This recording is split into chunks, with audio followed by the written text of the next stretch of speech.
যুক্তরাজ্যের বিমানবন্দরগুলোতে যে যুদ্ধ বিমানগুলো ডানা ভাঙা পাখির মতো পড়েছিল সেগুলোই এখন দিল্লির সবচেয়ে মূল্যবান সম্পদ। বিশ্বজুড়ে যে বিমানের উৎপাদন এবং ব্যবহার পুরোপুরি বন্ধ সেই ব্রিটিশ রয়্যাল এয়ারফোর্সের ৯টি বাতিল ও অবসরপ্রাপ্ত জাগুয়ার যুদ্ধ বিমান কিনে নিচ্ছে ভারত। আর তাই প্রশ্ন উঠছে, বিশ্বজুড়ে যে বিমানের উৎপাদন ও ব্যবহার বহু আগেই বন্ধ হয়ে গেছে তা দিয়ে কি করবে ভারত? ভাঙাড়ি কিনতে কেন কোটি কোটি টাকা খরচ করছে দিল্লি? ব্রিটিশদের চোখে যা অকেজো ভারতীয় বিমান বাহিনীর কাছে তাই যেন অমূল্য খনি। আপাত দৃষ্টিতে এগুলোকে ভাঙাড়ি মনে হলেও ভারতের কাছের মূল্য আকাশচুম্বী। টাইমস অফ ইন্ডিয়ার প্রতিবেদন অনুযায়ী এই ব্রিটিশ বাতিল বিমানগুলো আসলে ভারতের জন্য এক একটি যন্ত্রাংশের খনি। বিমানগুলো সংগ্রহ করে সেগুলোকে ভেঙে ফেলা হবে, এরপর সেখান থেকে খুলে নেওয়া হবে ল্যান্ডিং গিয়ার, হাইড্রোলিক্স, অ্যাভিওনিক্স এবং রোলস রয়েস অ্যাডোর ইঞ্জিনের মতো অত্যন্ত গুরুত্বপূর্ণ ও দুর্লভ সব যন্ত্রাংশ, যা সরাসরি যুক্ত হবে ভারতীয় বিমান বাহিনীর লজিস্টিক ট্রেনে।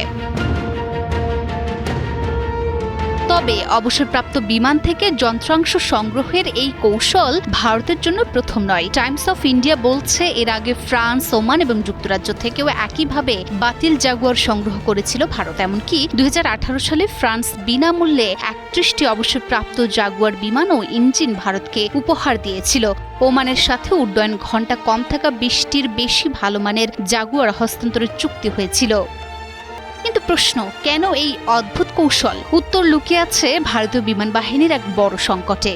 অনুমোদিত ৪২টি স্কোয়াড্রনের বিপরীতে তাদের সক্রিয় স্কোয়াড্রন রয়েছে মাত্র ২৯টি। ভারতই এখন বিশ্বের একমাত্র দেশ যারা ১৯৮০-এর দশকে কেনা এই জাগুয়ার যুদ্ধ বিমান এখনও সক্রিয়ভাবে পরিচালনা করছে। আর এগুলো ২০২৮ সাল থেকে ধীরে ধীরে অবসর দেয়া শুরু হবে।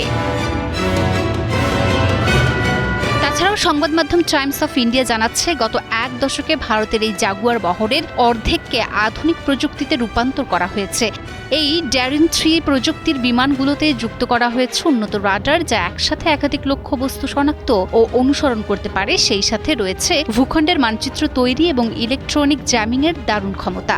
আধুনিক মাল্টিফাংশন ডিসপ্লে ও উন্নত হেড আপ ডিসপ্লে দিয়ে এর ককপিটকেও করা হয়েছে অত্যাধুনিক।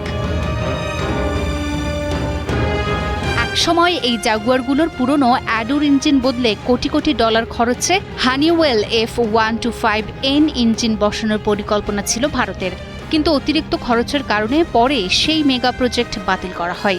বর্তমানে এই বিমানের ইজেকশন সিটের যন্ত্রাংশের তীব্র ঘাটতি রয়েছে। আর এই সংকট কাটাতেই বিদেশের বাতিল বিমানগুলো হয়ে উঠেছে ভারতের বিমান বাহিনীর টিকে থাকার অন্যতম প্রধান হাতিয়ার।